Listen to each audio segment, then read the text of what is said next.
स्वागत है आपका बी न्यूज नेशन में। मैं हूं आबिद हुसैन शेख। जानवरों के शातिर चोरों को पकड़ा पुलिस ने। बीजापुर शहर में बीते दिनों हो रहे पालतू जानवरों की चोरी जैसे भैंसें और बछड़ों की चोरी को गंभीरता से लेते हुए SP Anand Kumar, additional SP Ram Arsadi, DYSP Lakshmi Narayan के मार्गदर्शन में Gol Gumbaz CPI Ramesh Awaji, Jalnagar PSI SM Shirguppi, PSI Jyoti के नेतृत्व में कार्रवाई करते हुए जलनगर पुलिस थाना कर्मचारियों की ओर से शहर के बाहरी इलाके में रहे शिवानंद पेट्रोल बंक के पास भैंसों को ले जाते समय शक के बुनियाद पर पूछताछ में 6 लोग श्रीकांत, मैलारी, रामू, भीमू, भीमशी, मारुति को भैंसों की चोरी में गिरफ्तार करते हुए इनसे 3 मामलों में 5,05,000 कीमत के 11 भैंसें और बछड़ों को जब्त करते हुए मामले को जलनगर पुलिस थाना में कर लिया है दर्ज, जिसकी कामयाबी पर एसपी ने सभी अधिकारियों की सराहना करते हुए नकद बहुमान की घोषणा की।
Food, grocery, raw chicken, mutton, fish, vegetables, fruit, juice, मिठाई, मेडिसिन, चाय और पानी, वो भी अपने मनपसंद शॉप से सिर्फ 30 मिनट में अपने घर तक।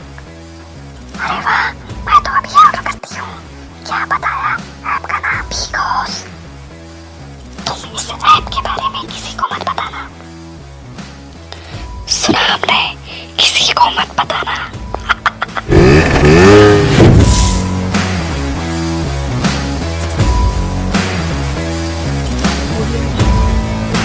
बाग मारे हॉस्पिटल में औरतों से जुड़ी हर बीमारी के इलाज के साथ अब शुरू हो चुका है डिलीवरी। चाहे नॉर्मल हो या सिजेरियन, कम दामों में किया जाएगा। 24 घंटे माहिर डॉक्टरों की निगरानी में। अस्पताल का पता सखाफ रोज़ा 4 नंबर स्कूल के करीब, बीजापुर।